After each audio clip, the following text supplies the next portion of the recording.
handstand tutorial to help try and boost your mood during lockdown. Now you may wonder how handstands and headstands help boost your mood, but when we go upside down, the quick rush of blood to our head actually energizes and calms us. So let's get started.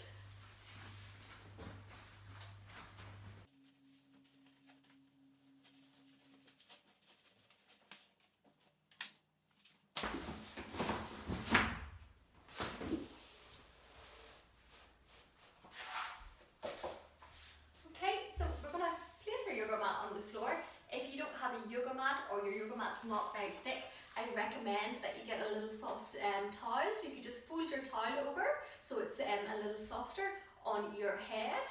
And we're just going to first talk about our head placement when we go into our headstand. So we want to make a triangle shape from our head to our hands. So I'm just going to put the top of my head down on my mat. And if you see, my hands are far back. So this makes my triangle shape. One of the most mistakes that people make is that they put their hands too close to their head, so your center of gravity is harder to balance. So you need to make sure your hands are slid further back, so we're making the nice triangle shape, like so. From there, we're going to tuck our toes under, and all we're going to do is put our bum up nice and high on into the air and rest here. So if I walk my feet in slightly further, I get more pressure on my head. So I want you to try and just walk your feet in from where you are, so you can feel the pressure rolling onto your head now. And if you're fine there, we're just going to lift up on our tippy toes. So basically, I don't have much pressure on my foot at all. It's all in my head and into my hands and fingers. So stay there and lift one foot up at a time. Try and get as high on that tippy toe as possible and see how comfortable you feel there.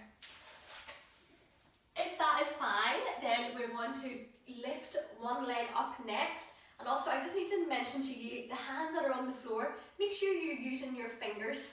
Okay, so their fingers are going to be bent and we're squeezing them into the ground like we would do our feet when we're standing on our feet to keep us balanced, okay? And you probably feel a little bit of a rock going from the top of your fingers to the base of your palm while you're getting yourself in balance.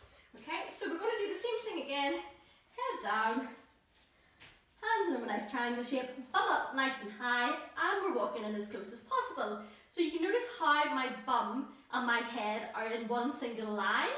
So that's what we want to have them nice and stacked.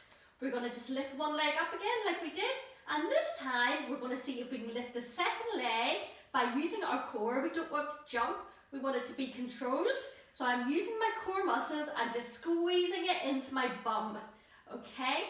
If you feel fine here, you can slowly open up into a looser tuck and then take it into a straight headstand. To get back down, we're doing the same thing, heels to bum, tuck into chest, and back down onto the mat, okay? So the idea is we want to be able to control it going up. A lot of times when people are learning, they just kick up like this, and their legs are going everywhere and it's going wobbly. You can headstand like that, but it's not as safe, because let's face it, if you bail out of the headstand, it's quite a hard one to bail out of elegantly. Your head's already on the floor, you kind of just splat. So we don't want that to happen. So that's why we want to control it up using our core muscles, so we don't have any of the kick that can send us over.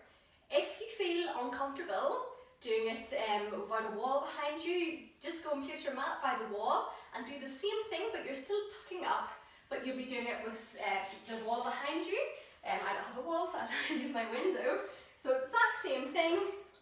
Make your tripod. Don't put your back against the wall. Just let it be there for that safety net.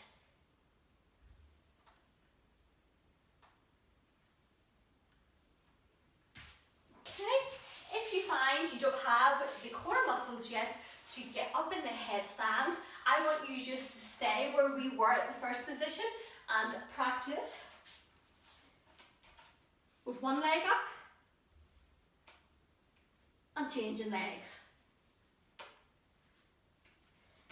Then another few exercises to help build up your core strength to get up in the tuck headstand would be tuck crunches. So you could practice, say, 3 reps of 10 of them to build up your core strength, and also just lying tucks. So I'm going to just bring my legs up, tuck them in, back down, make sure your feet don't touch the ground, and back up. And you could do reps of 3 sets of 10 of them, just to build those core muscles up so you don't have to kick in your headstand. For those of you who can really do headstands, you can start working on all your other leg variations. So we'll quickly just go through some leg variations. So I showed you the tuck, and then you can go pencil headstand, you can go straddle headstand, you can go froggy ones. This is called stag. You can cross over your feet at the top. You can go eagle legs.